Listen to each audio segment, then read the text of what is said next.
We are going to be learning about cookies and the internet. No, not those cookies. Before we do that, though, we need to start by talking about advertising. One of the earlier forms of electronic advertising was through radio broadcasting. The problem was that out of all the people who were listening to that broadcast, the advertisement might only apply to a select group of them. Next, we have television and their form of advertisement. This was a small improvement because of the large variety of channels.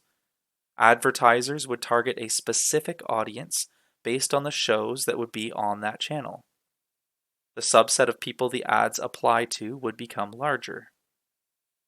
Now, with the internet, every click and search we make builds a profile of who we are so that advertisers can target very specific ads to a very specific audience. Now, all the ads are seemingly relevant to every user. A cookie on a computer is a small file that records and collects information about your computer, the sites you go to, and the searches you make. This information is then used by a third party in order to better understand you, the user. This third party is anyone other than you and the owner of the website. Generally, the main purpose of this is to better target ads and results to your individual interests and habits. Let's look at a specific example to better understand how cookies work and how they shape your experience on the internet. We are going to look at two people and their experience on the internet. John searches for what animals are nocturnal, while Jill searches for what are the top baseball teams. Both John and Jill receive images and web results based on their searches.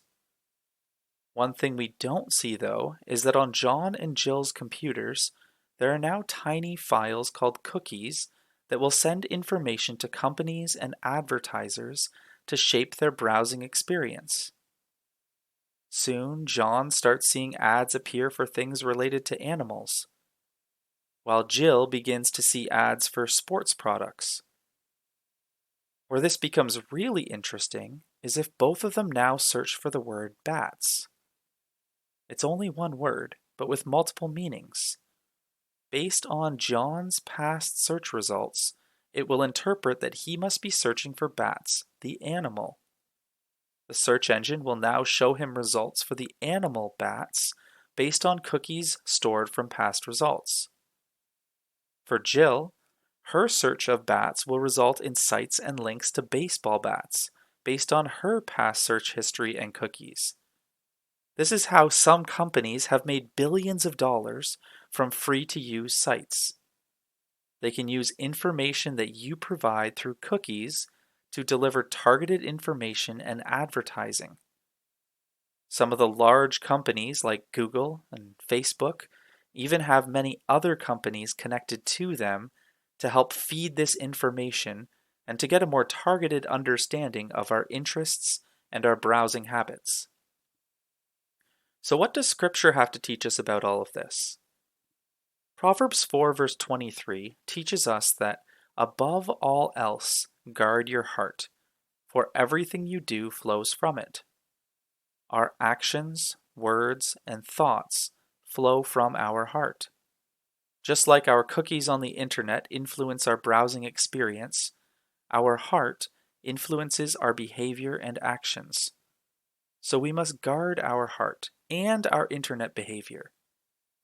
We should use the internet in a way that we would not be ashamed of the profile that Google or Facebook has built for us around our searches and our clicks.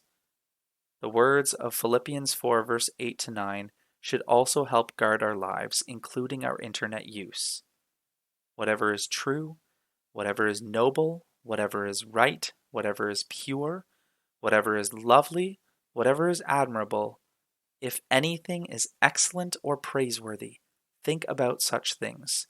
Whatever you have learned or received or heard from me or seen in me, put into practice, and the God of peace will be with you.